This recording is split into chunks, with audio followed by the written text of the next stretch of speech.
Course we are বাঙাল। আমরা কচুর সবকিছু খাই, কচুর লতি, কচু পাতা বাটা, মান কচু, গাটি কচু, ওল কচু, সবকিছু। ভাই কচুর কিছু বাদ পড়ে গেল নাকি? অফকোর্স উই আর বাঙাল। আমরা ডালে বা তরকারিতে চিনি খাই না, ডালকে ডালের মতোই থাকতে দিই, পায়েস বানাই। ডালকে ডালের মতো থাকতে দাও, ওতে চিনি দিয়ে পায়েস বানিও না। কোর্স উই আর বাঙাল। আমরা কোল বালিশকে কোল বালিশই বলি, পাশ বালিশ বলি না। Of course we are Bangal.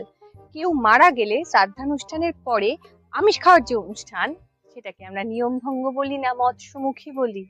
Of course we are বাঙাল। পাশের বাড়ির জেঠিমা বা দিদিমার মুখে মিষ্টি বাঙাল ভাষা শুনলে আমাদের দিল গার্ডেন গার্ডেন হয়ে যায়। আরে যাইতাছি যাইতাছি, এতবার ডাকনের কি হলো কও তো? অফকোর্স উই আর বাঙাল। ইলিশ মাছ আমাদের বৃহত্তম ডেলিকেসি। আমরা ইলিশ মাছের তেল থেকে মাথা সব কিছু খাই। আর কেউ যদি আমাদের বাড়িতে এসে, ও মা এত কাঁচা হলো মাছ তোরা খা